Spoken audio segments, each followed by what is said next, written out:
I read on the internet, so it must be true, that Nathan Deal is due to be indicted soon. Now, I don't know if you pay attention, but this kind of comes up about every 6 months, right? Every 6 months, there'll be something in some website somewhere that says that Governor Nathan Deal is about to be indicted for this, that, or the other thing. I'm going to give you one guess what kind of website would say such a thing. It rhymes with Schmibble, maybe. Now, to be fair, right, you can look at any number of websites that rhyme with conservative, right? We don't want to cast aspersions on anybody. And they would have some things to say about our president. It's funny how no liberal website ever has anything bad to say about the president, and no conservative website ever has anything bad to say about the governor. Funny how that works. But Nathan Deal, right, now it's out there. It's out there that he might possibly be indicted.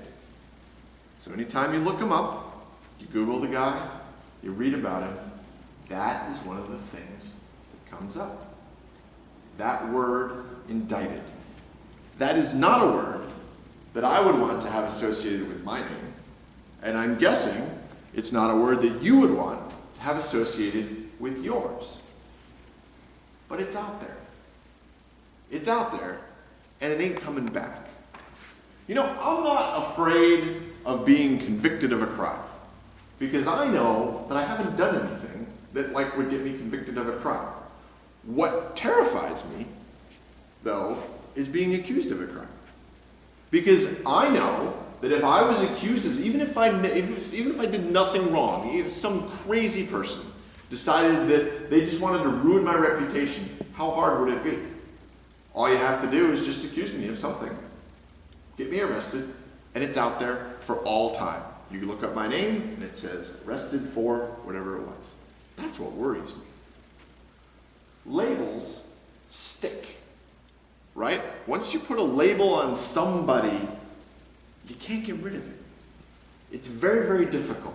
You know, my wife grew up in rural Tennessee, and I wrote a book about some of those experiences. And one of the things that just boggled my mind was nicknames, because nobody leaves this small town. You're born there, you live your whole life there, you die there, and everybody knows you. And once you get a nickname stuck on you, it stays forever.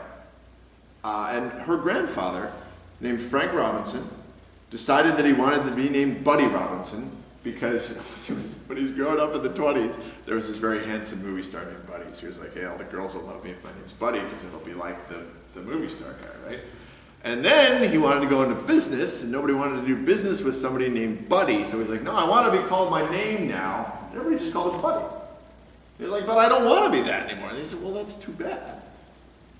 Once you get a name stuck on you, a label stuck on you, especially today, where it's on the internet forever, it never goes away. Labels stick, and words matter. And they can hurt, and they can bless us, right? Words matter to you and to me. They stick. Well, there are a lot of words that people have ascribed to describing God, right? There are a lot of ways that you can describe God. How you do that depends on your experience, right? It depends kind of what you've experienced. If you've gone into church and been yelled at, been told you're a terrible person, you might think that God is not a nice guy, all right? And that's probably putting it delicately, okay?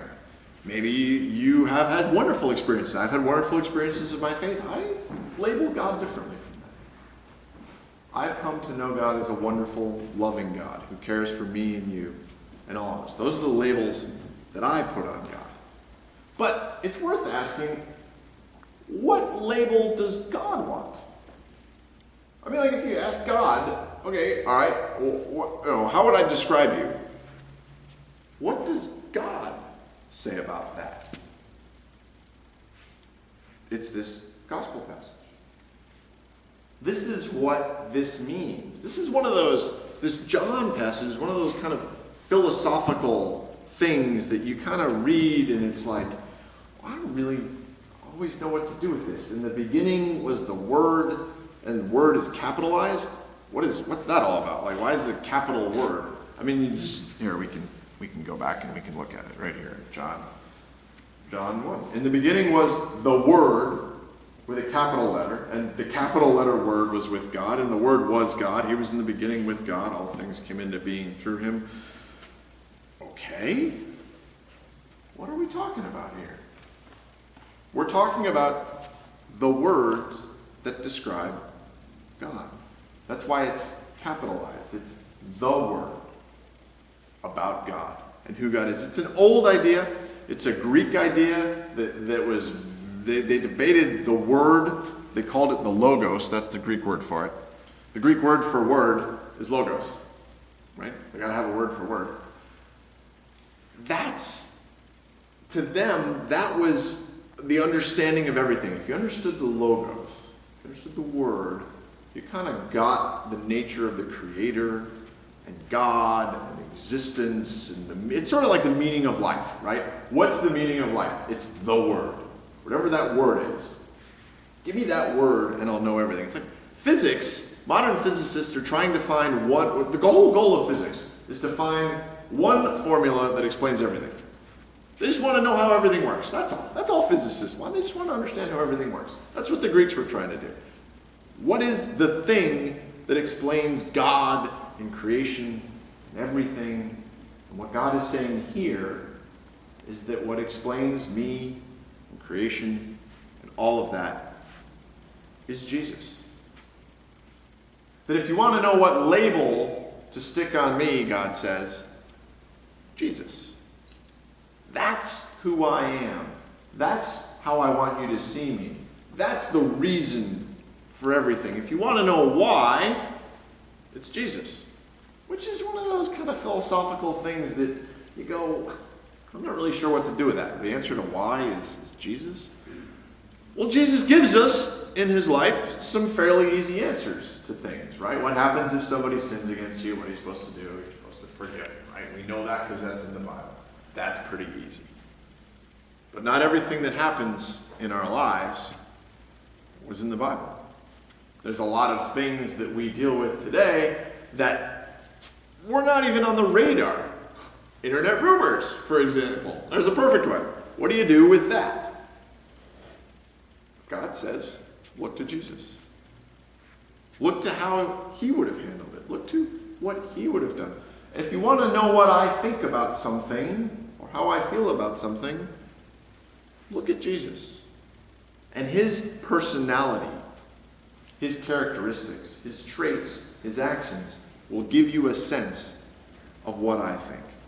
That's what God is saying in this passage. And you know the funny thing about it is that as I look at the people I've known in my life who come from all different beliefs and all different structures, and it doesn't matter where they came from, whether they were, I've known people who were on the far out on the atheism scale, to different religions, pagans, you kind of name it. I kind of made it a point of my life to get to know people with different beliefs so that I can know what's out there, right? And I've never met one who said, that Jesus, he's kind of a jerk. I've never met anybody who said, I don't like him very much. I mean, everybody likes Jesus, right? Hindus, Muslims, Baha'i, you name a religion, you name a belief system, and you ask him, what do you think about Jesus? Like, he's a pretty good guy. Not sure about the whole divinity thing, but pretty good guy. That's who God is. I mean, people ask you, why do you believe? Why are you a Christian? Why do you follow this guy?